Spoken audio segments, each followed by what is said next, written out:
कि वहाँ पे स्पेस सफिशिएंट रहता है।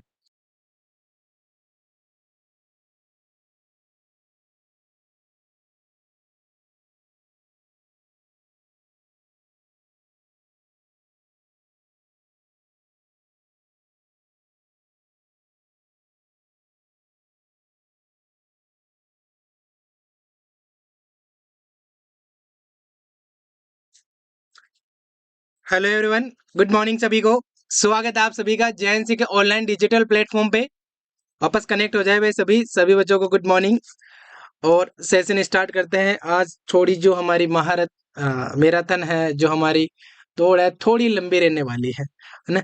आज हम कवर करेंगे बहुत सारा कंटेंट कवर करने से पहले जो हमारा पेंडिंग पोर्शन है डिजीज कंडीशन में, जो हम डिस्कस कर रहे थे एन्यूरिज्म, उसको फिनिश करते हैं। उसके बाद में नया disease condition that is hypertension, उसके बारे में जानेंगे, उसका मैनेजमेंट। फिर हम एमसीक्यूज की प्रैक्टिस करेंगे और उसके बाद में समय सीमा को देखते हुए ड्रग कैलकुलेशन, ड्रग वाला पोर्शन, ड्रग जो आपका कार्डियोवैस्कुलर सिस्टम में कॉमनली यूज करते हैं, बहुत सारी मेडिकेशंस है। मतलब सारी मेडिकेशन को डिटेल से यहाँ पे ले रखा है और पूरी फार्माकोलॉजी आपकी कवर हो जाती है। इन मेडिकेशन वाले पोर्शन को कवर करते हैं हर एक सिस्टम में, तो उनको भी हम डिस्कस करेंगे। उससे पहले हम जो हमारा रिमेनिंग डिजीज पोर्शन है उसको कवर कर लेते हैं। तो सभी को गुड मॉर्निंग, जल्दी से कनेक्ट हो जाए। हाँ बिल्कुल, साहिल, प्रतिभा, रितिका, अनिका, ज्योति यादव, सुमन, हाँ सेला मलिक, सभी बच्चों को गुड मॉर्निंग। करें स्टार्ट। हाँ साइलेंसी, सभी बच्चों को गुड मॉर्निंग। लास्ट हम एन्यूरिज्म डिस्कस करे थे। एन्यूरिज्म के डिफरेंट डिफरेंट टाइप हमने डिस्कस किए थे। एन्यूरिज्म के सिम्टम्स हमने जाने थे और उसके सिम्टम को हमने डिफरेंशिएट किया था। जो आपका एन्यूरिज्म जब रप्चर्ड हो जाता है, जब ब्रेकडाउन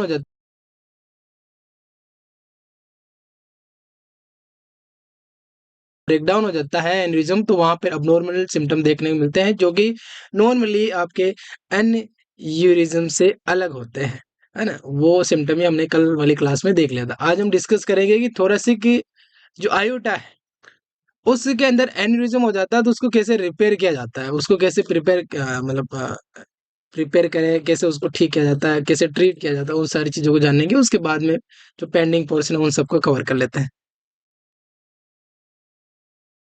हाँ बिल्कुल रितिका, ये चीजें देखने को मिलती हैं बच्चों, नॉट ओनली आपको मेंस में, हर एग्जाम के अंदर कहीं ना कहीं ड्रग कैलकुलेशन, और आप ड्रग कैलकुलेशन अच्छे से सीख के जाते हैं तो इन फ्यूचर आपको डेफिनेटली जब हॉस्पिटल में काम करेंगे तो वहां पर भी ये हेल्प करने वाले हैं। चलिए स्टार्ट करते हैं हमारा सेशन। यहीं पे हमने लास्ट होल्ड किया था, that is thoracic aneurysm repair. हमने एन्यूरिज्म डिफरेंट डिफरेंट टाइप के डिस्कस किए थे और डिफरेंट डिफरेंट टाइप्स के अंदर हमारा जो मोस्ट कॉमनली था फ्यूसीफॉर्म था। फ्यूसीफॉर्म में जब इक्वली दोनों साइड से आपका जो आयोटा है वो वीक हो जाती है, दोनों साइड से इस तरीके से फ्यूज आउट हो जाती है, फ्यूसीफॉर्म उसे बोल देते हैं। फिर हमारा एक था सेकुलर एन्यूरिज्म, इसमें एक पार्ट का ही ओनली आउटर पोरिंग बनता है, एक पाउच बन जाता है, वो सेकुलर वाला बन गया था हमारा। एक हमारा था डिसेक्टिंग, है ना। डिसेक्टिंग एन्यूरिज्म की इस तरीके से आपके ब्लड वेसल में जो लेयर है उस लेयर के साथ में ही ब्लड एक्युमुलेट हो जाता है, वो आपका डिसेक्टिंग टाइप का एन्यूरिज्म बन रहा था। और एक हमने देखा था स्यूडो और फॉल्स एन्यूरिज्म, जिसमें एज लुक लाइक एन्यूरिज्म है लेकिन वो एन्यूरिज्म नहीं था, है ना। वो एन्यूरिज्म नहीं था, जस्ट मात्र की वहां पे कोई ब्लीडिंग वगैरह हुई है और वो ब्लड क्लॉट जो बाहर की तरफ से ऐसे चिपका हुआ था, वो आपका बन जाता स्यूडो एन्यूरिज्म और फॉल्स एन्यूरिज्म। ये हमने कल वाली क्लास के अंदर बहुत शानदार तरीके से डिस्कस कर लिया था। एन्यूरिज्म जो मोस्ट कॉमनली होता है वो बड़ी वेसल्स के अंदर, दैट इज और आयोटा, आयोटा में देखने मिलता है। और आयोटा में भी आपका जो पोर्शन होता है that is abdominal aortic aneurysm, triple A करके आप जिसे याद रखते हैं, है ना। ट्रिपल ए करके जिसे आप याद रखते हैं, abdominal aortic aneurysm most common type of the aneurysm देखने को मिलता है आयोटा में, क्योंकि वहां पे स्पेस सफिशिएंट रहता है। थोरेसिक रीजन बन जाता है तो उसको कैसे रिपेयर करते हैं, वही हमारा आज जो टॉपिक है जिसे हम स्टार्ट करने जा रहे हैं। क्या मेंशन कर रखा है कि a thoracotomy or medial sternotomy approach is used to enter the thoracic cavity। Direct word mention कर रखे हैं इन्होंने और डायरेक्ट बोला गया है कि थोराकोटोमी अप्रोच किया लिया जाता है किसको रिपेयर करने के लिए, जब थोरेसिक की आयोटा के अंदर एन्यूरिज्म बना हुआ है उसके लिए थोराकोटोमी यानी थोरेक्स को ओपन किया जाता है, या फिर स्टेनोटोमी, दोनों अलग अलग है। थोरेक्स को आप यहाँ से ओपन ना करके साइड से ओपन करें, इधर से ओपन करें, तो वो आपका थोराकोटोमी बन रहा है। लेकिन स्टेनम के पॉइंट से, स्टेनम से ओपन किया जा रहा है तो वह कौन सा रहेगा, that is sternotomy. Sternum word use किया और स्टेनम के थ्रू आप ओपनिंग बना रहे, ओटोमी वर्ड मीन्स ओपनिंग रहता है आपका, है ना। तो वो ओपनिंग आप बना रहे हैं वाया द स्टेनम, और थोरेक्स में कहीं और बना रहे हैं तो थोरैकोटोमी रूप से जाना जाता है। तो दोनों ही अप्रोच लगा के एंट्री की जाती है आपके थोरेसिक कैविटी के अंदर।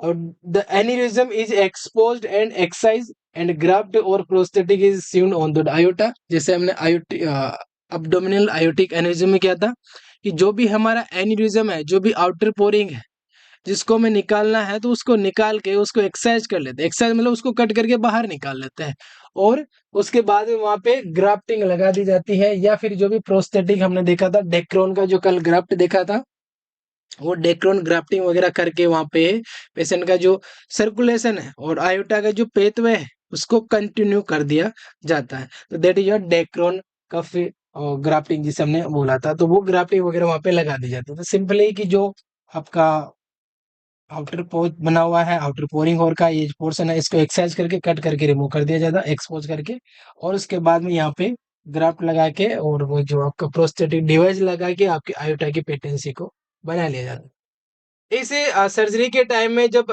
थोरेसिक रीजन की सर्जरी करते हैं तो वहां पे आपके लंग्स भी रहते हैं, वहां पे आपका हार्ट भी रहता है, दोनों चीजें वाइटल्स ऑर्गन है दोनों ही। और दोनों जो वाइटल्स ऑर्गन है तो इनकी जो फंक्शनैलिटी है वो डिस्टर्ब हो जाती है। उसी को मेंटेन रखने के लिए यहाँ पे सीपी बाईपास बनाया जाता है, कार्डियो पल्मोनरी बाईपास बनाया जाता है, ये थोड़ा सा खास बन जाता है ना। टोटल कार्डियो पल्मोनरी बाईपास जो रहता है mainly excision of the aneurysm in the ascending iota.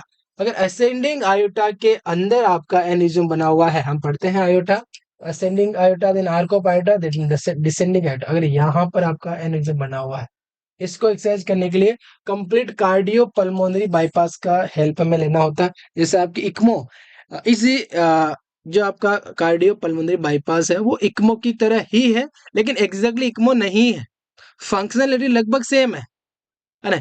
ECMO जो आप पढ़ते हैं एक्स्ट्रा कॉर्पोरियल मेम्ब्रेन ऑक्सीजनेशन जिसे आप बोलते हैं, तो वो लॉन्ग टाइम के लिए चलती है। जब आपका रेस्पिरेटरी सिस्टम में लंग्स और आपका हार्ट काम नहीं करता है तो उसके लिए भी चलती है, ओनली आपका रेस्पिरेटरी सिस्टम काम नहीं करता तब भी चलती है। अलग अलग हम वहाँ पे डिस्कस करते हैं इक्मो के टाइप्स में। इक्मो की तरह ही है कि आपके ब्लड को बाईपास कर लिया जा रहा है, कार्डियोपल्मोनरी सिस्टम से बाईपास कर लिया जा रहा है ताकि आयोटा आपकी एम्प्टी रहे कुछ टाइम के लिए, जब तक आप सर्जरी कर रहे हैं उस टाइम के लिए, है ना।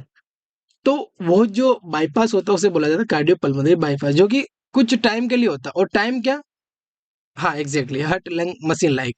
और टाइम कितना, दैट इज आवर्स, जितने टाइम के लिए सर्जरी कंडक्ट की जा रही उतने टाइम के लिए ये मशीन काम में ली जाती है, जिसे आप हार्ट लंग मशीन बोल रहे थे। इक्मो की तरह ही होती है, लेकिन इक्मो जो होती है वो लॉन्ग टाइम के लिए होती है, ड्यूरेबिलिटी उसकी काफी ज्यादा रहती है, आईसीयू सेटअप के अंदर यूज किया जाता है लंबे टाइम क्रोनिक लेवल पर। जब आपका हार्ट और आपका जो लंग्स का काम नहीं कर रहा है तो उसको सपोर्ट देने के लिए इक्मो मशीन यूज की जाती है, वो क्रिटिकल केयर्स के अंदर हम काम में लेते हैं। यहाँ पे ऑपरेटिव केयर्स के के रूप में काम में ले रहे हैं, वो भी आपकी कार्डियो पल्मोनरी बाईपास मशीन के रूप में जानी जाती है। तो टोटल किया जाता है जब असेंडिंग आयोटा में है और डिसेंडिंग में है, तो वहां पे partially cardiopulmonary bypass is used to clamp to the aneurysm in the descending aorta. क्योंकि असेंडिंग आयोटा है, असेंडिंग आयोटा है मतलब कि आपको यहाँ से कनेक्शन को ब्रेक कर रहे हैं और यहाँ से आपका कनेक्शन ब्रेक हो रहा है, तो यहाँ पे कंप्लीटली आपको कार्डियोपल्मोनरी बाईपास लेने की जरूरत है। नहीं तो यहाँ ना तो यहाँ पे आपका ब्रेन में पहुंचेगा और ना ही अपर बॉडी पार्ट में, कहीं पर भी नहीं जाएगा। आप यहाँ से कर रहे हैं डिसेंडिंग वाले में कर रहे हैं तो एटलीस्ट यहाँ पे ब्रेन वगैरह के पास तो सप्लाई जा चुकी है, और साथ ही यहाँ पर जो है वो आपकी पल्मोनरी ट्रंक भी रहता है इसके सामने, इसलिए उसके सपोर्ट के लिए भी यहाँ पे टोटल कार्डियो पल्मोनरी बाईपास की जरूरत होती है। और डिसेंडिंग आयोटा है तो उसमें पार्शियली कार्डियो पल्मोनरी बाईपास की जरूरत होती है। इनके मैकेनिज्म के अकॉर्डिंग इनको टोटल और पार्शियली बोला गया है, बस ये आपको ध्यान देना। तो ये एक हम प्रिकॉशंस के रूप में काम में लेते हैं यहाँ पे कि थोरेसिक एन्यूरिज्म रिपेयर कर रहे हैं, थोरेसिक कैविटी के अंदर एन्यूरिज्म बना हुआ, बड़ा ही डेंजरस लेवल की सर्जरी होती है, हालांकि ये रिस्की रहती है काफी। तो पहले तो अप्रोच क्या है कि थोरैकोटोमी के थ्रू गए या स्टेनोटोमी के थ्रू गए, उसके बाद में जो एन्यूरिज्म बना था उसको एक्ससाइज कर दिया, यानी कि कट करके रिमूव कर लिया, फिर वहां पे स्टेंट लगा दिया, है ना। और इन सब में जब हमें टाइम लगता है और सर्जरी जब कंडक्ट करवाई जाती है तो वहां पे उस पेशेंट को लंग्स को, मतलब उस पेशेंट के लंग्स को और उस पेशेंट के हार्ट को सपोर्ट प्रोवाइड करने के लिए कार्डियो पल्मोनरी मशीन और कार्डियो पल्मोनरी बाईपास जो आप इक्विपमेंट होता है वो यूज करते हैं, और उसकी वजह से फिर आपकी बॉडी का जो सर्कुलेशन होता है वो डिस्टर्ब भी नहीं होता, तो वो भी मेंटेन रहे और हमारी सर्जरी भी प्रॉपर तरीके से कंडक्ट हो जाए, तो वो मेन पर्पज रहता है आपका कार्डियो पल्मोनरी बाईपास का, है ना। Is like a heart lung machine, ECMO की तरह होती है, लेकिन इक्मो की जो ड्यूरेबिलिटी होती है, उसकी जो फंक्शनलिटी होती है, उसका जो मैकेनिज्म होता है वो एक अलग लेवल पे काम करता है। लेकिन अल्टीमेटली सपोर्ट है कि इक्मो भी आपके हार्ट और लंग्स को सपोर्ट प्रोवाइड करती है, और ये भी आपकी हार्ट और लंग्स को सपोर्ट प्रोवाइड कर रही है। वहां पर तो हार्ट और लंग्स के अंदर प्रॉब्लम होती है, डिजीज्ड हो जाते हैं, इसलिए इक्मो मशीन काम में ली जाती है। यहाँ पर ऑपरेटिव ड्यूरेशन में आपके हार्ट और लंग ठीक है, बस हमें बाईपास लेना है कुछ टाइम के लिए, ताकि सर्जिकल फील्ड के अंदर किसी टाइप का अल्ट्रेशन नहीं आए, उस पर्पज के लिए कार्डियो पल्मोनरी बाईपास काम में लिया जाता है। क्लियर है ये सारी बातें? बिल्कुल सिंपली तरीके से आपको क्लियर करके रखना है इनको।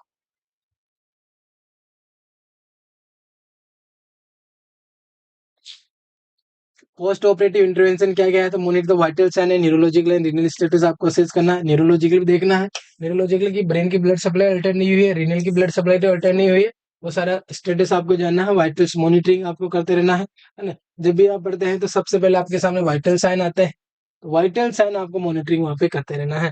Monitor for the sign of the haemorrhage, haemorrhage के साइन के रिगार्डिंग मॉनिटर करना, such as a drop in the BP, increase the pulse rate and respiration, report them to primary health care provider. ये सारी चीजें हैं जो आपकी haemorrhage को इंडिकेट कर रही है, हाइपोवोलेमिया को कहीं ना कहीं इंडिकेट कर रही है, और जब ये सारी चीजें होती है, इंडिकेशन किया जाता है, तो यहाँ पे आपको प्रिकॉशंस और भी कैंसर नेक्स्ट मैनेजमेंट की जरूरत होती है। पर्सन को ब्लीडिंग हो रही है, बीपी वगैरह डाउन हो रहा है, पल्स रेट डाउन हो रहा, आई मीन पल्स रेट बढ़ रहा है, पल्स रेट बढ़ेगा क्योंकि कंपनसेटरी मैकेनिज्म पे काम कर रहा है, तो ये आप साइन हो जाते हैं हेमरेज के, वो मॉनिटर करना है।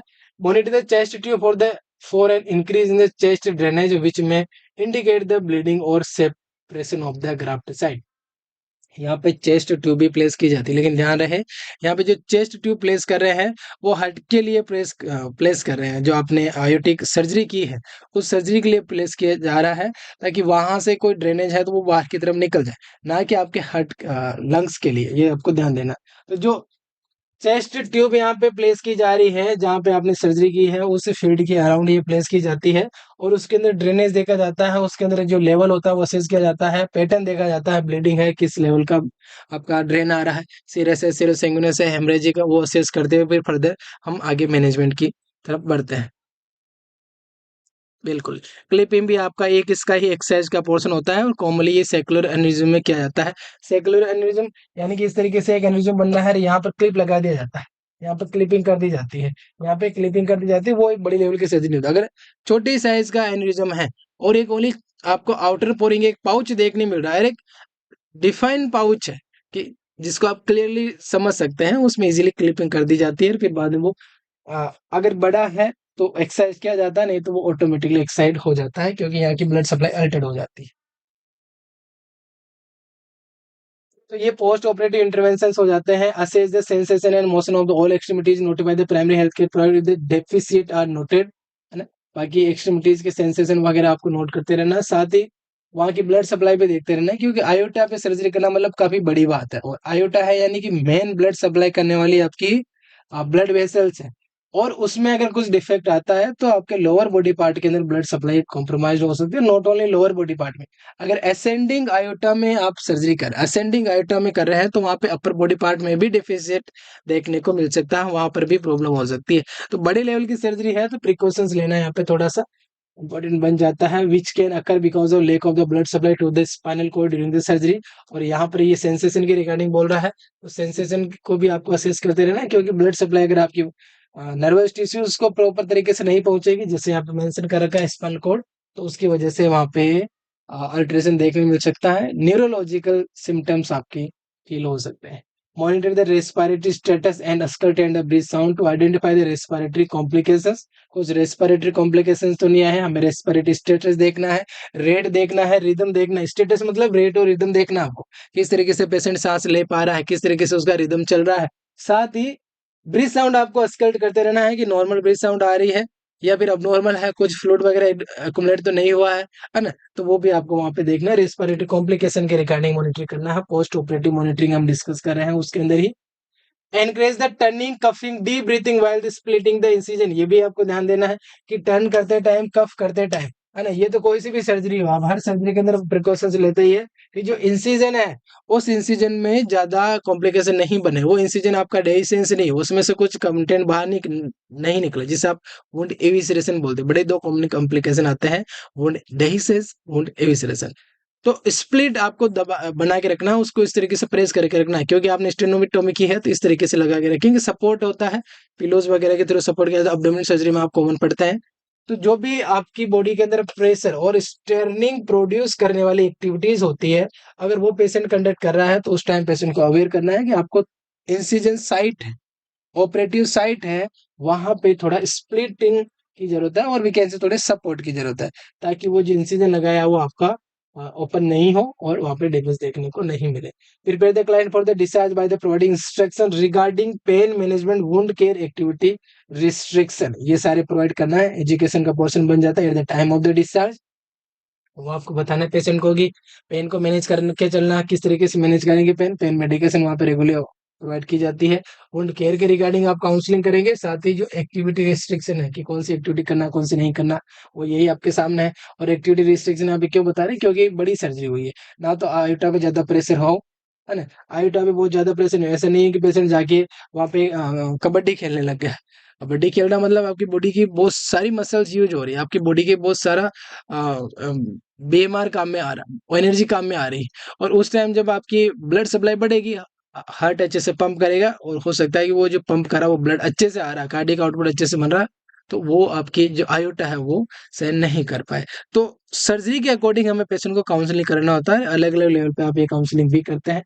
एक्टिविटी से रिगार्डिंग वुंड केयर आपको करना है, इन्फेक्टेड नहीं होना, इन्फेक्टेड है तो आप तुरंत बताना, इन्फॉर्म करना है कि पेशेंट को कुछ इन्फेक्ट जो सर्जिकल साइट है वहां पे कुछ ड्रेनिंग देखने को मिल रहा है, कुछ उजिंग देखने को मिल रही है ना, तो वो सब आपको एक जनरल डिस्चार्ज के टाइम में काउंसलिंग करना ही है, जो कि आप अच्छे से इन चीजों को जानते हैं, मल्टीपल टाइम हम इन चीजें देख चुके हैं। Instruct the client to not to lift the object heavier than 15 lbs for to 6 to 12 weeks, मतलब आपको 6 से 12 सप्ताह, तो लगभग आपको 3 महीने तक, अप्रोक्सीमेट आपको 3 महीनों तक के किसी भी टाइप का हेवी लिफ्टिंग वेट आपको नहीं उठाना, हेवी लिफ्टिंग और हेवी एक्टिविटीज आपको नहीं करना है, वेट भी यहाँ पे मेंशन कर रखा है। Advise the client to avoid the activity require the pushing, pulling और स्टैंडिंग, जो कि हमने पढ़ लिया था last. Instead the client do not drive vehicle until the approved by the primary health care provider, pushing pulling force ये नहीं करना है। साथ ही जब तक आपके प्राइमरी हेल्थ केयर प्रोवाइडर आपको नहीं बता दे तब तक आपको व्हीकल वगैरह ड्राइव नहीं करना है ना, किसी भी टाइप का व्हीकल ड्राइव नहीं करना है, ये भी खास प्रिकॉशंस बन जाता है।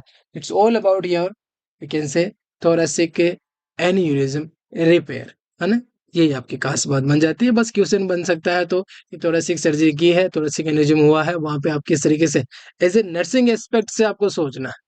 हम करते क्या है कभी कभी कि ये जो थिंग्स हम पढ़ रहे हैं, हम चले जाते हैं उसके डीप मैकेनिज्म के सर, ये मशीन कैसे काम करती है, किस तरीके से काम करती है, ये क्या मैकेनिज्म रहेगा, लेकिन जो बड़े लेवल के एग्जाम्स होते हैं वो क्वेश्चन पूछते हैं कि आपका वहां पे रोल क्या है एज ए नर्सिंग पर्सनल, जब आप ये सर्जरी कंडक्ट करवा रहे हैं, that is a thoracic repair aneurysm repair surgery, उस टाइम आपका क्या रोल है। एज ए नर्सिंग ऑफिसर आप ओटी में क्या करेंगे, एज ए नर्सिंग ऑफिसर आप पोस्ट ऑपरेटिव वार्ड में, post operative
post operative unit में क्या करेंगे, as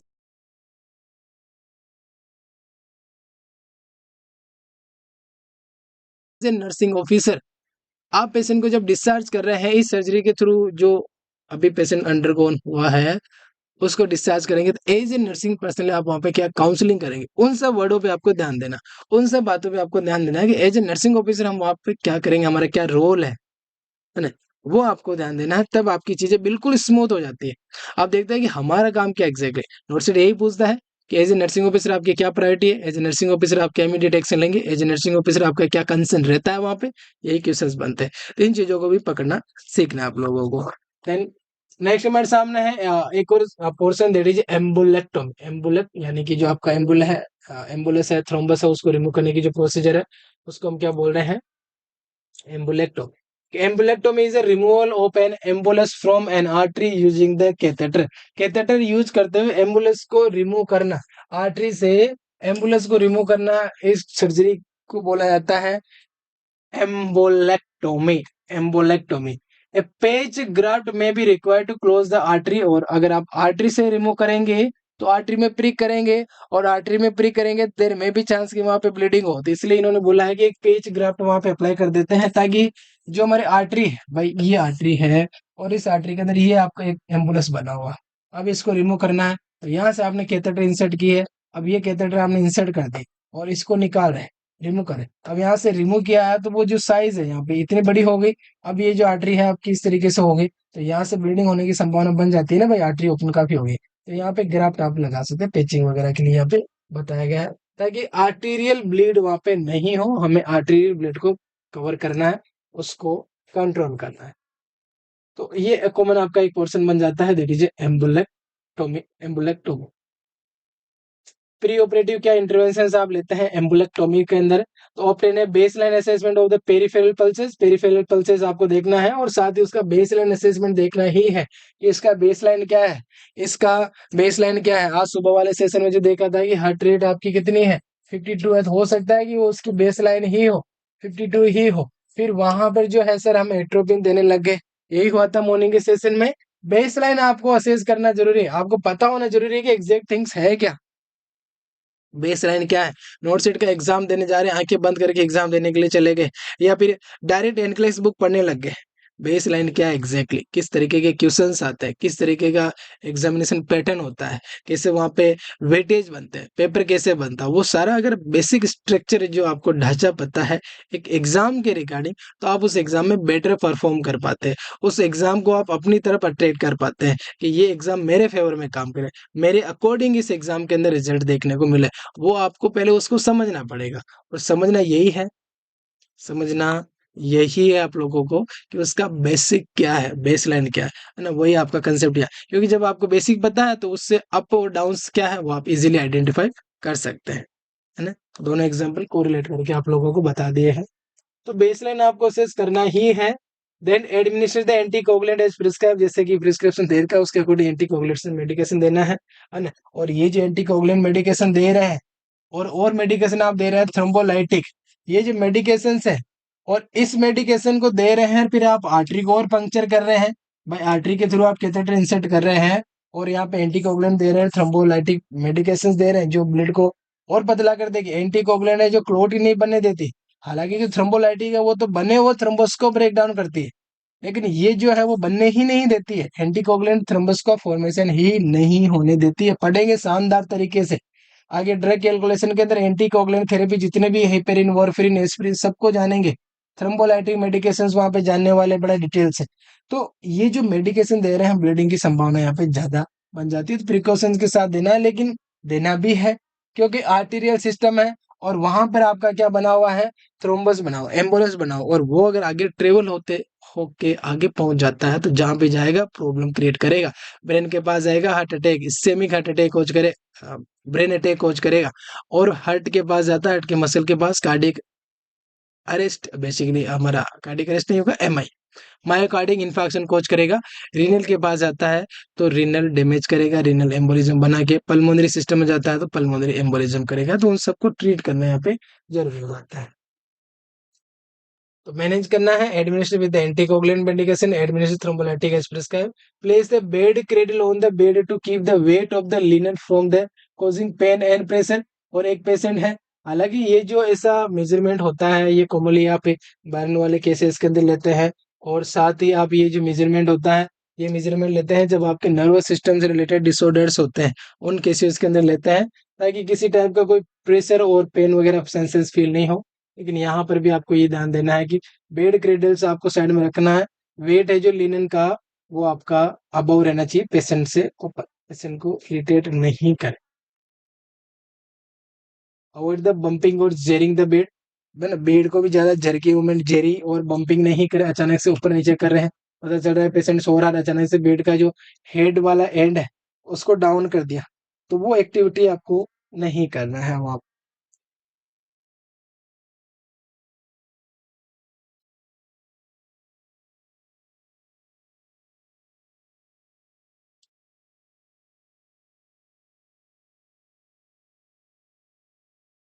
maintain the extremity in the slightly dependent position, हल्की सी डिपेंडेंट पोजीशन में हम जो हमारी एक्सट्रीमिटी जो है उनको रखेंगे, ताकि जो ड्रेनेज वगैरह है वो प्रॉपर तरीके से आता रहे और ब्लड सप्लाई प्रॉपर पहुंचती रहे वहाँ पे। ये कॉमन बातें हैं जो आपको ध्यान देना है, इसमें कुछ खास है नहीं, बस ये मेडिकेशन है, इनके रिगार्डिंग क्वेश्चन बनते हैं एंटीकोगुलेंट और थ्रोम्बोलाइटिक मेडिकेशन के रिगार्डिंग। देन पोस्ट ऑपरेटिव क्या करेंगे, assess the cardiac respiratory neurological status, monitor affected extremity for the cooler temperature और पल्स, इन सब के लिए असेस करेंगे। कूल और का इसका मतलब ब्लड सप्लाई प्रॉपर नहीं है, टेम्परेचर हाई और का इसका मतलब ये है कि वहाँ पे कोई हो सकता है ब्लड सप्लाई बहुत ज्यादा जा रही है, या कोई टेम्परेचर का इंक्रीज है तो वो इन्फेक्शन का साइन भी हो सकता है। पल्स रेट वगैरह आपको असेस करना है। Assess the sensory and motor function of the affected extremity, वो आपको देखना है कि sensory and motor function proper है वहाँ पे, अगर नर्वस सिस्टम इन्वॉल्व हो जाता है तो प्रॉब्लम आपकी ज्यादा हो सकती है। Monitorable sign and symptom of the new thrombi और एम्बोलाई, कोई नया थ्रोम्बोस तो नहीं बन गया, कुछ नया एम्बोलाई तो नहीं बन गया, उन सब के रिगार्डिंग आप लोगों को मॉनिटर करना है। एडमिनिस्टर ऑक्सीजन एज प्रिस्क्राइब्ड, और मॉनिटर द पल्स ऑक्सीमेट्री के थ्रू आपको सारी चीजें मॉनिटर करते रहना, ये कॉमन आपकी एक पोर्शन बन जाता है। Monitor for the complication cause by the reperfusion of the artery such as the spasm swelling of the skeletal muscle, है ना। मॉनिटर करना है कॉम्प्लिकेशन किसकी वजह से, कि रीपरफ्यूजन ऑफ आर्टरी, आर्टरी जो है उसमें वापस रीपरफ्यूजन हो रहा है, कुछ स्पाज्म वगैरह स्वेलिंग वगैरह अगर है तो वो नोट करना है, इन्फॉर्म करना है इमीडिएटली कॉम्प्लिकेशन के regarding. Monitor for the sign of the swallowing skeletal muscle such as edema, pain, spastic movement और capillary refill time, numbness, muscle tenderness, तो ये सारे ही किसके साइन है, ये आपके ब्लड सप्लाई कॉम्प्रोमाइज होने के साइन आ जाते हैं, कि आपके मसल इन्वॉल्व हो रही, नर्वस सिस्टम इन्वॉल्व हो रहा है, उनके पास ब्लड सप्लाई नहीं जा रही, तो बहुत सारे प्रॉब्लम देखने को मिल रही है। Maintain the bed rest initially with the client in the semi Fowler position, place a bed credit on the bed, bed पे बेड क्रेडिट रखना है, सेमी फाउलर पोजीशन में आपको पेशेंट को रखना है। Check the incision side for the bleeding और haematoma, ये आप मॉनिटर करते ही है, जहाँ पे इंसिजन लगाया है वहां पे अगर ब्लीडिंग वगैरह हेमेटोमा है तो इमीडिएटली आपको ऐसे बैंडेज अप्लाई करके इन्फॉर्म करना होता है, और अगर वो आर्टीरियल ब्लीड है तो उसके अकॉर्डिंग वहाँ पे मॉनिटरिंग करना होता है।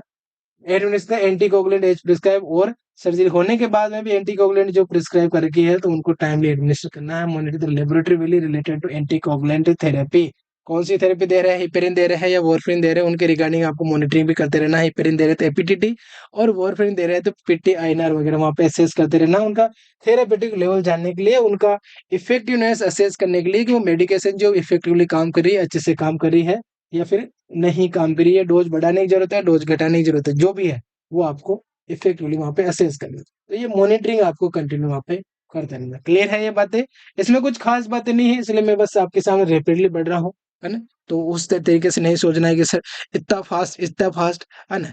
हमारा कंटेंट काफी है बच्चों, और इनके अंदर जो मेन बातें हैं वो हम देख रहे हैं, और ये जो है इसके बारे में मैंने आपको बता दिया, और आगे देखने को मिलेगा कि एंटीकोगुलेंट थेरेपी में हमें क्या क्या मॉनिटरिंग करना है। बाकी ये आपके ब्लड सप्लाई कॉम्प्रोमाइज होने के सिम्टम्स हैं जो भी यहाँ पे मेंशन कर रखे हैं।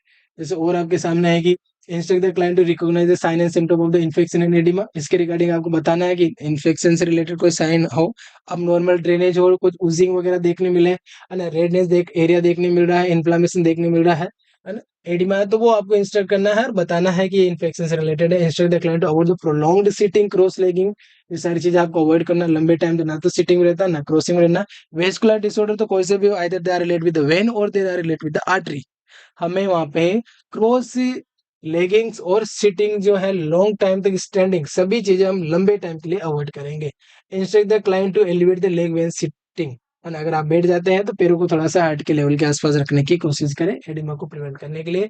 Instruct the client to wear the anti embolism stocking as prescribe and how to remove and reapply the stockings. ये भी खास बात।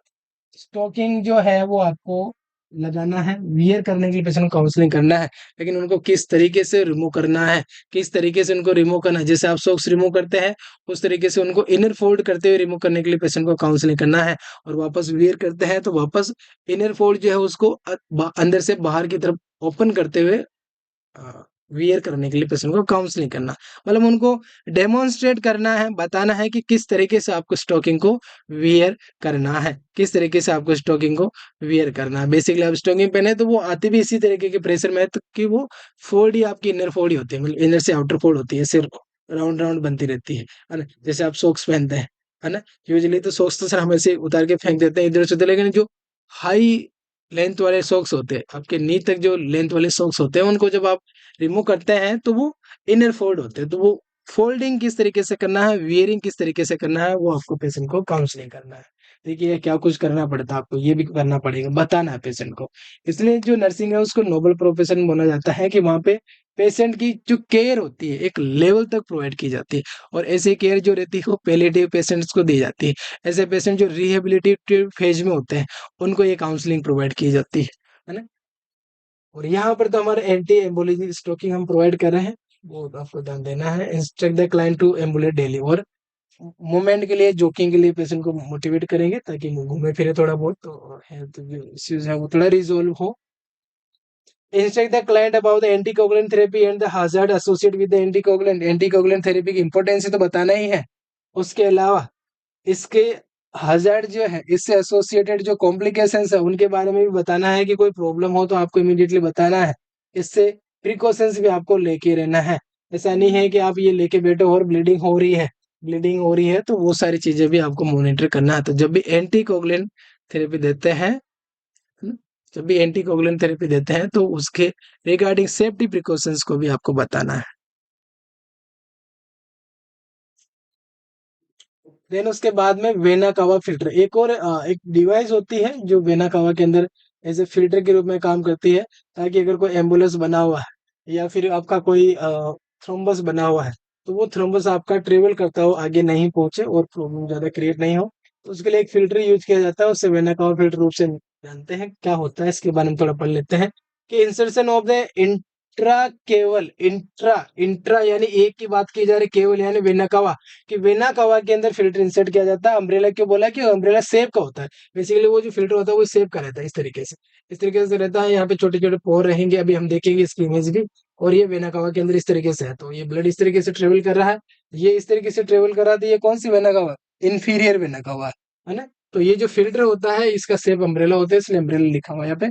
That partially occluded the inferior vena cava and traps the emboli to prevent the pulmonary embolism. खास जो purpose है इसका apply करने का, कि कोई भी एम्बोलिज्म है, एक पर्सन है जिसकी बॉडी है वो हाई रिस्क पे है कि उसको बॉडी के अंदर एम्बोलिज्म बनने की संभावना ज्यादा है, बनेगा ही बनेगा, बनते रहेगा। आप मेडिकेशन दो फिर बनेगा, मेडिकेशन दो वो फिर बनेगा, ऐसा होता है। तो ऐसे पर्सन के अंदर सेफ्टी प्रिकॉशंस के रूप में ये वेना कावा फिल्टर अप्लाई किया जाता है, पल्मोनरी एम्बोलिज्म को बचाने के लिए, कि ये जो एम्बोलाई है वो यहीं पर स्टक होकर रह जाए, आगे नहीं पहुंचे। The filter is placed through the catheter, place in the large vein in the neck और groin and advance to the inferior vena cava. बड़ी वेन के अंदर ही इंसर्ट किया जाता, छोटी वेन में नहीं, नहीं तो ऑब्स्ट्रक्शन बना देगा छोटी वेन में, तो ये है ना, छोटी वेन में तो ऑब्स्ट्रक्शन बना देगा, इसलिए बड़ी वेन के अंदर इसको अप्लाई किया जाता है। और यहाँ पे एग्जांपल्स भी मेंशन कर रखे हैं, जैसे कि आपकी लार्ज वेन इन द नेक वाले रीजन में और ग्रोन वाले रीजन के अंदर, और आपकी जो इंफीरियर वेना कवा है उसके नियर बाय जो वेन्स है उसमें आपको अप्लाई करना है, जो लार्ज डायमीटर की वेन होती है। इसकी इमेज है वो इमेज देख लेते हैं पहले, इमेज कहाँ पे, इसकी इमेज अभी हम आगे देखेंगे बच्चों, वो यहाँ पर नहीं है, वो आई थिंक नेक्स्ट स्लाइड में है।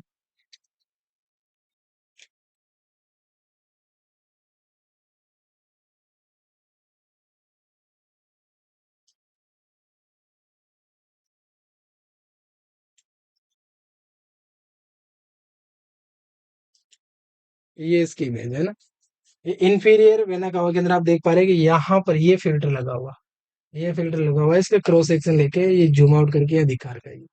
तो आप देख पा रहे हैं कि इसका शेप इज लाइक अम्ब्रेला, इसलिए अम्ब्रेला फिल्टर्स को बोला जा रहा है, और ये फिल्ट्रेशन का काम कर रहा है। तो कोई भी एम्बुलेंस है, कोई एम्बुलाई है ना, वो अगर ट्रेवल करता हुआ यहाँ पे आ रहा है तो उसको ये ट्रैप कर लेता है बिल्कुल। ये आपकी इमेज बन जाती है अम्ब्रेला फिल्टर की। क्लियर है भाई, ये बेसिक सी चीजें हैं। चलिए आगे बढ़ते हैं। इसके नेक्स्ट पोर्शन की तरफ, that is pre operative intervention. Pre operatively क्या क्या करेंगे? If the client has been taking the anticoagulant, consult with the primary health care provider regarding the discontinuation of the medication pre operatively to prevent the haemorrhage. ये commonly आप करते हैं कि patient already अगर सर एंटी एम्बोलिक मेडिकेशन कुछ ले रहा है और आप सर्जरी कंडक्ट करने जा रहे हैं, तो वहां पे उसके रिगार्डिंग जो हेल्थ केयर प्रोवाइडर है उनको बताया कि उन मेडिकेशन को होल्ड करने के लिए पेशेंट को इंस्ट्रक्ट किया जाता है। पोस्ट ऑपरेटिवली क्या है? Similar to the care after the embolectomy. जो एम्बुलेक्टोमी में आपने केयर प्रोवाइड की थी, वो सारी वो गेयर आपको यहाँ पे प्रोवाइड करना है। तो ये इन्होंने शॉर्ट एंड स्वीट के रूप में इसको फिनिश कर दिया। That is your complete vena cava filter. तो ये सर्जरी के टाइप्स हो गए, प्रोसीजर के टाइप्स हो जाते हैं, है ना। एनक्लेक्स जो बुक है वो एक एक टॉपिक को अलग अलग तरीके से स्पेसिफाई करके आपके सामने प्रेजेंट कर देती है, और वही हमारे सामने हो चुका है। That is your we can say vena cava filter. Clear है? चलिए अब बढ़ते हैं हम अगले पोर्शन की तरफ, और वह हमारा पोर्शन स्टार्ट हो जाता है, दैट इज हाइपरटेंशन। आपके जो क्वेश्चंस बनते हैं, कार्डियोवैस्कुलर जो सिस्टम होता है बहुत बड़ा सिस्टम है बच्चों। कार्डियोवैस्कुलर सिस्टम काफी लेंथी सिस्टम है, और इसमें बड़ी बड़ी डिजीज कंडीशंस है, और क्वेश्चन जो बनते हैं वो बड़ी बड़ी जो बीमारियां हो वहां से बनते हैं। क्योंकि अभी जो कॉमनली चल रही है, जैसे हाइपरटेंशन है, बड़ी ही प्रचलित देखने को मिल रही है। आपका कार्डियक अरेस्ट है, एमआई है, मायोकार्डियल इन्फेक्शन है, कोरोनरी आर्टरी डिजीजेस है, इनसे क्वेश्चंस बनते हैं। बर्गस डिजीज, रेनॉल्ड्स फिनोमिना है, यहाँ से क्वेश्चंस आपके बनते हैं। कार्डियक ब्लॉक, कितने टाइप्स के कार्डियक ब्लॉक से क्वेश्चंस आपके बनते हैं। साथ ही आपके जो बनते हैं हार्ट फेलियर से क्वेश्चन। तो बड़ी बड़ी डिजीज कंडीशन जो है हमने अच्छे से पढ़ रखी है, उनको अच्छे से रिवाइज करते हैं।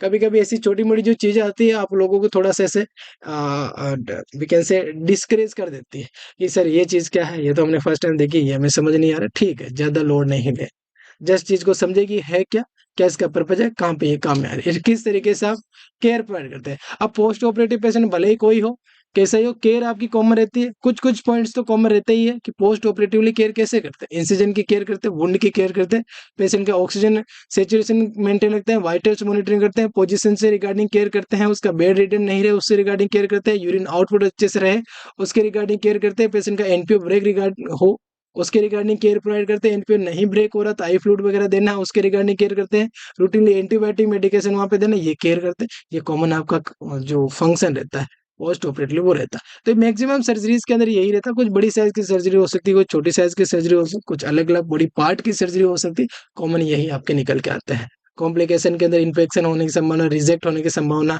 वहां पे एडिमा बन जाता है, और जहाँ पे सर्जरी की है उसके आसपास वाले बॉडी पार्ट और अफेक्ट हो जाता है, तो ये कॉम्प्लिकेशंस आपके कॉमन बन जाते हैं। तो पोस्ट ऑपरेटिव कॉम्प्लिकेशन जैसे कि आप सभी के अंदर पढ़ते हैं वही बातें यहाँ पे बन जाती है ना। चलिए, तो ये हमारा हो जाता है एक पोर्शन। देन उसके बाद में जो मेन पोर्शन है, that is your I think last portion है डिजीज कंडीशन का, और वो है आपका हाइपर टेंशन। हाइपर यानी ज्यादा, टेंशन यानी तनाव। तनाव बढ़ा हुआ है कहाँ पे? ब्लड के अंदर। हाइपरटेंशन जो है इसका मतलब होता है ब्लड के अंदर जब ब्लड प्रेशर आपका इंक्रीज हो जाता है उसको हम क्या बोल देते हैं? हाइपरटेंशन। कॉमनली जो हाइपरटेंशन होता है यूजुअली जो अर्ली स्टेजेस में है, इसको ओनली जो आपका सिस्टोलिक ब्लड प्रेशर होता है इसके साथ कोरिलेट किया जाता है। लेकिन अभी धीरे धीरे जो है, क्योंकि आपके जो ब्लड वेसल्स है उसकी जो कॉम्प्लियंस वगैरह है वो काफी चेंज होने लग गया। रेजिस्टेंस वगैरह भी आप देखेंगे कि धीरे धीरे उसका मॉडिफाई होने लग गया। तो जो डायस्टोलिक ब्लड प्रेशर है वो भी फ्लैक्चुएट होता है। Diastolic blood pressure easily fluctuate नहीं होता है, क्योंकि जो आपका हार्ट है, जब आपका हार्ट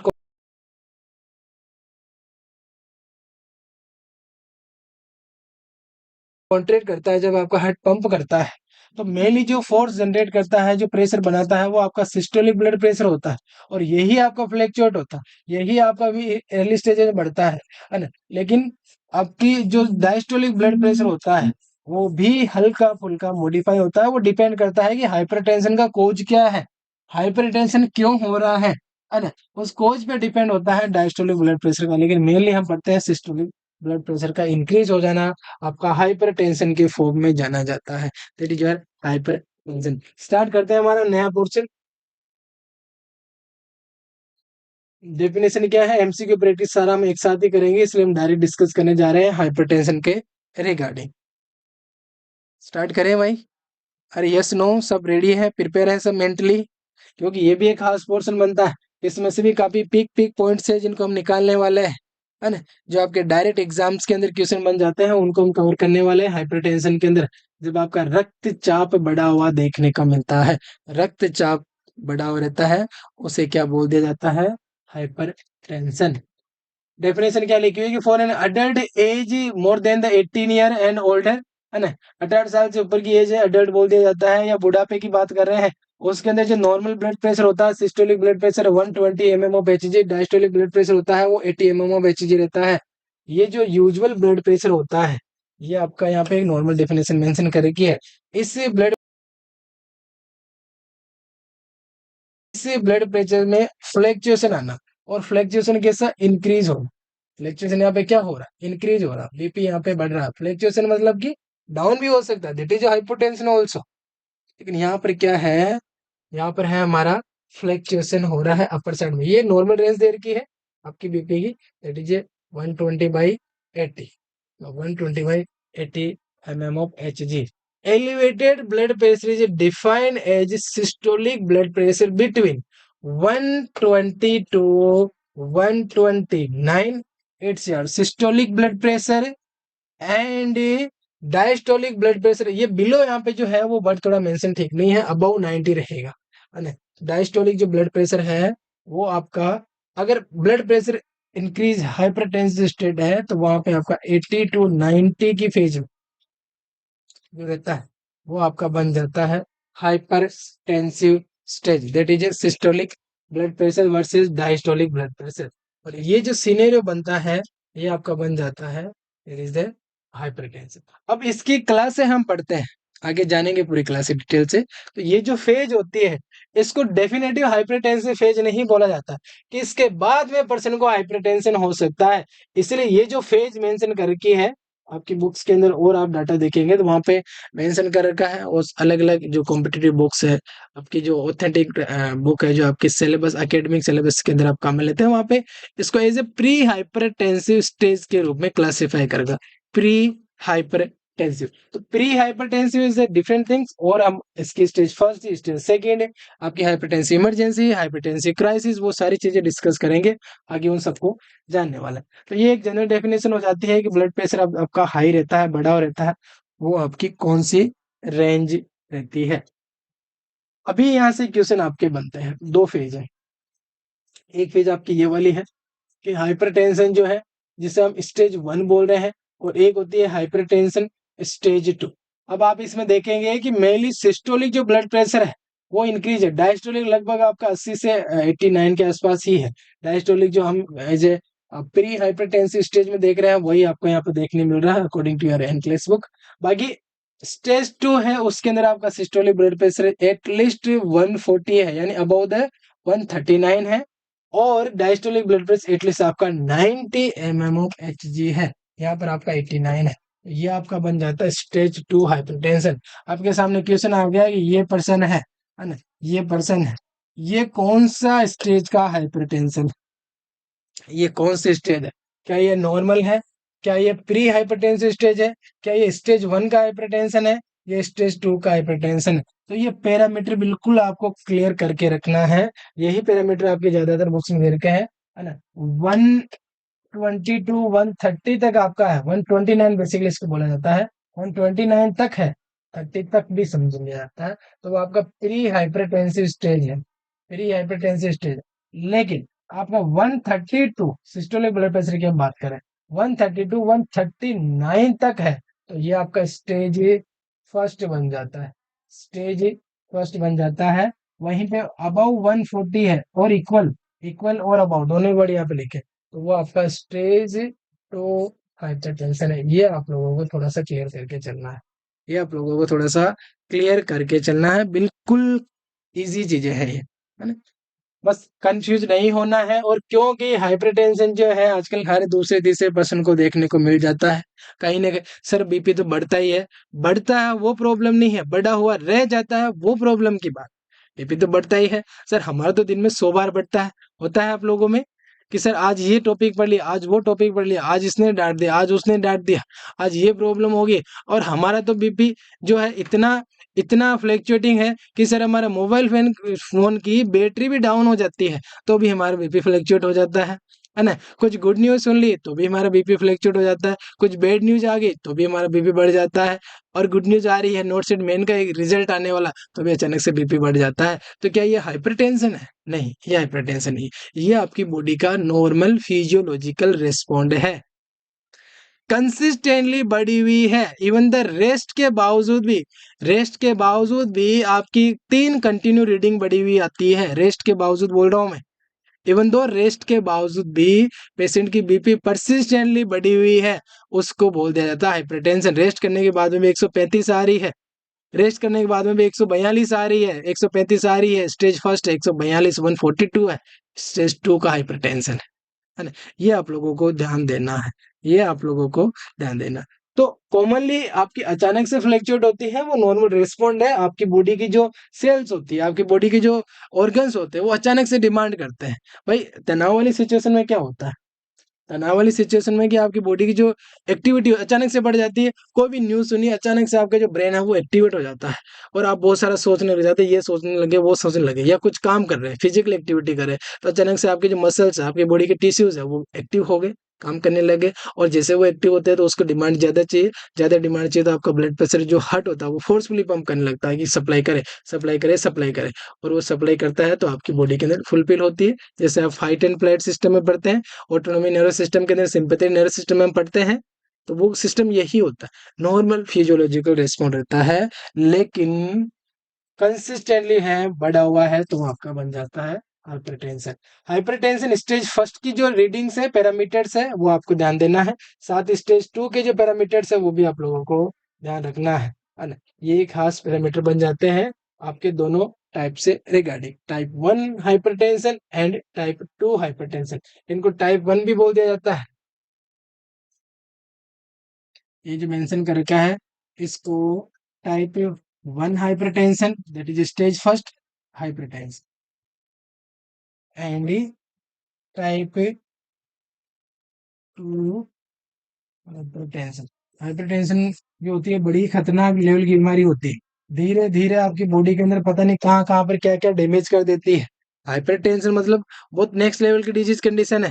ये लगता है कि सर ये नॉर्मल, लेकिन बार बार बीपी बढ़ रही है, बार बार बीपी बढ़ रही है, बार बार बीपी बढ़ रही है, कंसिस्टेंटली बढ़ी हुई रह रही है। आपकी ऑर्गन्स की जो कैपिलरीज होती है उसके अंदर ज्यादा प्रेशर, आर्टरी तो फिर भी सहन कर लेते हैं, आयोटा फिर भी सहन कर लेते हैं, लेकिन जो कैपिलरीज होती है, आर्ट्रियोल्स होते हैं, वो एक बड़े प्रेशर को फ्रीक्वेंटली बार बार सहन नहीं कर सकते, है ना। और बार बार सहन नहीं कर सकते तो अल्टीमेट क्या होगी, वो डैमेज हो गए, और जिस भी ऑर्गन के जहां पर भी वो डैमेज होते हैं प्रॉब्लम क्रिएट करते हैं, है ना। इसलिए आप पढ़ते हैं हाइपरटेंशन के अंदर जो कॉम्प्लिकेशंस आते हैं कि रेटिना की आर्टरी डैमेज हो गई, रेटिना जो ब्लाइंडनेस देखने को मिल गया, ब्रेन के अंदर प्रॉब्लम हेमरेजिक हो गया, स्ट्रोक आपका है, हार्ट में प्रॉब्लम हो गई, लंग्स में प्रॉब्लम होगी, स्प्लीन के पास प्रॉब्लम होगी, जहाँ जिस भी ऑर्गन में जा रही, जहां पर भी जा रही है, ब्लड सप्लाई जहां की भी डिस्टर्ब होती है, उस ऑर्गन के अंदर प्रॉब्लम देखने को मिलती है ही है। तो हाइपरटेंशन धीरे धीरे आपकी बॉडी के अंदर इन मेन ऑर्गन्स होते हैं उनको किल करने लगती है, इसीलिए हाइपरटेंशन को क्या बोला जाता है, हाइपरटेंशन को क्या बोलते हैं बच्चों? हाँ, इसलिए हाइपरटेंशन को क्या बोला जाता है,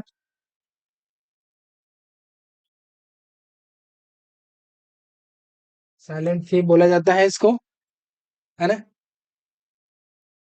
देन नेक्स्ट पॉइंट क्या लिखा हुआ है कि the high if either the systolic और diastolic blood pressure is outside of the range, the higher measurement determine the classification. और सिस्टोलिक और डायस्टोलिक ब्लड प्रेशर आपका आउटसाइड द रेंज चला जाता है तो वो मेजरमेंट जैसे कि हमने ऊपर की तरफ मेंशन कर रखा है ना, ऊपर की तरफ मेंशन कर रखा है, वो आपका क्लासिफिकेशन देखने को मिलता है, अलग अलग टाइप्स में उसको क्लासिफाई कर देते हैं। Then next is hypertension is the major risk factor for the coronary, cerebral, renal और peripheral vascular disease। जहां पर भी जाएगा, कोरोनरी में जाएगा तो हार्ट में जाएगा तो हार्ट में प्रॉब्लम करेगा, सेरेब्रल आपका ब्रेन के अंदर बात कर रहा है, आपका रिनल में जा रहा है, आपका पेरिफेरल वेस्कुलर डिजीज कर रहा है, पीएडी कोज कर रहा है, जहां पर भी जा रहा है वहां पर ये प्रॉब्लम क्रिएट कर रहा है, जहां पर जा रहा है वहां पर ये प्रॉब्लम क्रिएट कर रहा है, और जहां पे जाएगा वहां प्रॉब्लम क्रिएट करेगा, धीरे धीरे क्रिएट करेगा, इसीलिए इसको क्या बोल देते हैं, कि साइलेंटली होता है, और साइलेंटली क्या करता है ये, किल करता है, चोरी नहीं करता है ना। ये जो हाइपरटेंशन होती है उसको साइलेंट किलर बोला जाता है, साइलेंट थीप नहीं। आप जगे हुए हो क्या, उसी को असेस करने के लिए यहाँ पे मैंने जानबूझ के साइलेंट थीप मेंशन किया। बेसिकली साइलेंट थीप नहीं है। साइलेंट थीप मतलब क्या है कि साइलेंटली चोरी हो रही है, और साइलेंटली चोरी किसकी होती है, कैल्शियम की चोरी होती है, ओस्टियोपोरोसिस जिसे आप बोल देते हैं, है ना। That is a silent thief. तो ओस्टियोपोरोसिस के लिए टर्म आता है साइलेंट किलर, कि धीरे धीरे आपके वाइटल्स ऑर्गन को, सेल्स को, टिश्यूज को किल कर रही है, वो आपकी हाइपरटेंशन होती है ना। हाँ, तो थोड़े से जगे रहो ताकि आपको पता रहे कि साइलेंट थीप क्या है, साइलेंट किलर क्या है। पता चले कि सर ने कुछ भी लिख दिया और आपने मान भी लिया, है ना। तो बेसिकली ये साइलेंट किलर है, ना कि साइलेंट थीप है। साइलेंट थीप हम बोलते हैं ऑस्टियोपोरोसिस को, ये भी ध्यान देना है ना। बिल्कुल बिल्कुल। देन जो सेवंथ पॉइंट है कि the disease is initially asymptomatic, इसलिए तो इसको साइलेंट किलर बोल रहे हैं कि एसिम्टोमेटिक रहती है। सर सिम्टम तो नहीं दिखाते, सिम्टम तो आपके ऑस्टियोपोरोसिस में भी इनिशियली नहीं आते हैं, वहां पर भी नहीं आते, लेकिन वहां पे अचानक से आपका ब्रेकडाउन टूटना देखना मिलता है। और क्यों, क्या रीजन होता है कि वहां पर जो कैल्शियम वगैरह है वो धीरे धीरे लॉस हो चुका है ना, वो लॉस हो चुका है।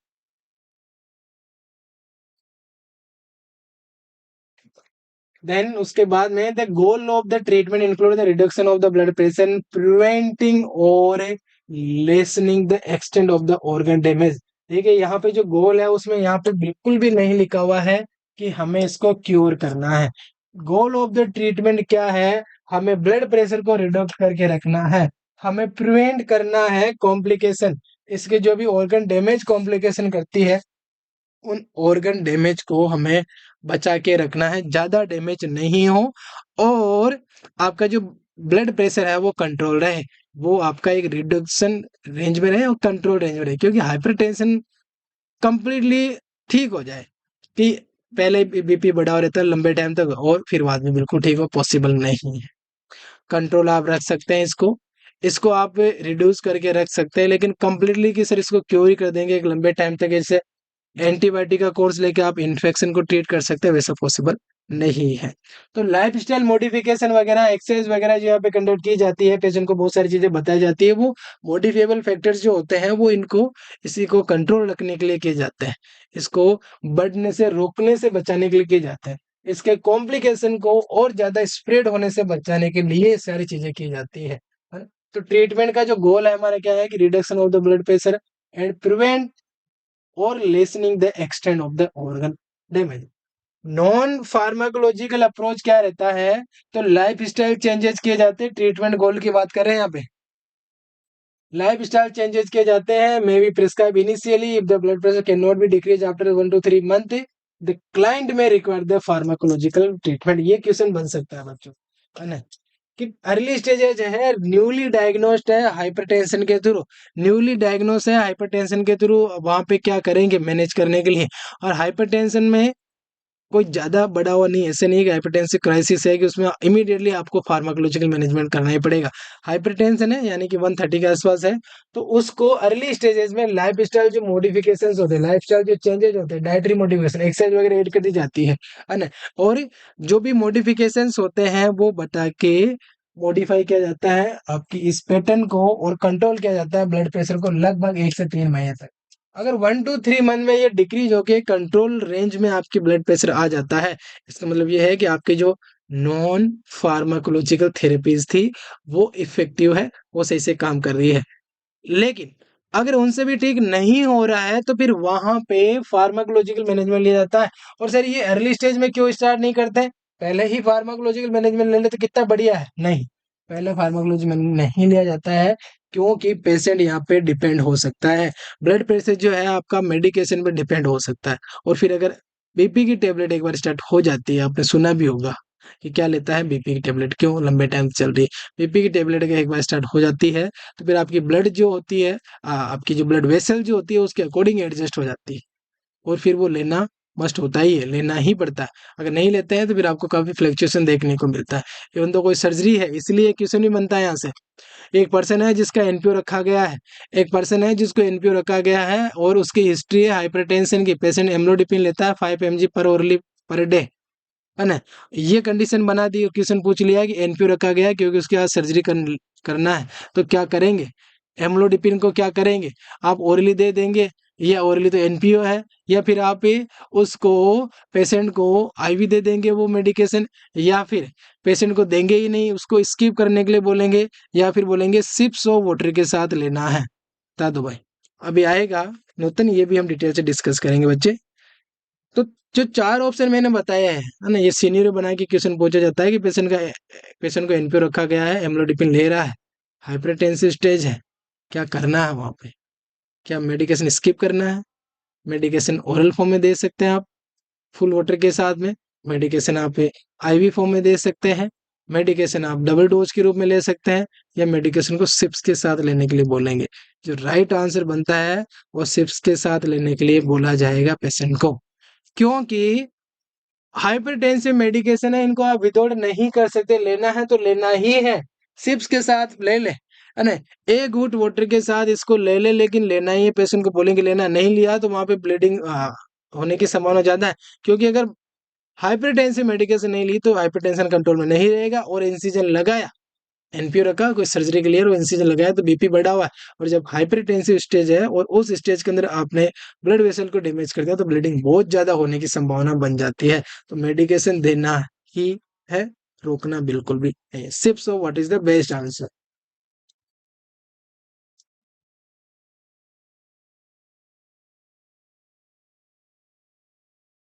चलो एक क्वेश्चन यहाँ से बन जाता है, प्राइमरी और एसेंशियल हाइपरटेंशन, सिंपल सा फंडा है, कुछ भी डाउट नहीं।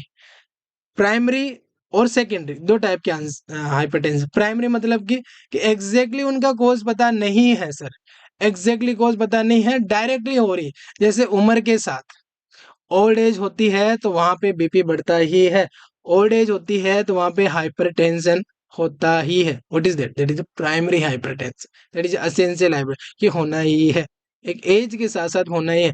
लेकिन सर उम्र नहीं है और प्रॉब्लम हो गई कि पेशेंट ने काफी ज्यादा कुछ खा लिया पी लिया, बेसिकली ऐसा फ्लूइड ले लिया जो बॉडी के अंदर वॉल्यूम बढ़ा रहा, वो आउट नहीं हो पा रहा, किडनी डैमेज हो गई है, वॉल्यूम बढ़ा हुआ है, उस वॉल्यूम बढ़े हुए होने की वजह से आपका ब्लड प्रेशर बढ़ा हुआ है, किसी अदर फैक्टर की वजह से, कुछ और प्रॉब्लम होने की वजह से अगर आपका ब्लड प्रेशर बढ़ा हो, that is known as secondary hypertension.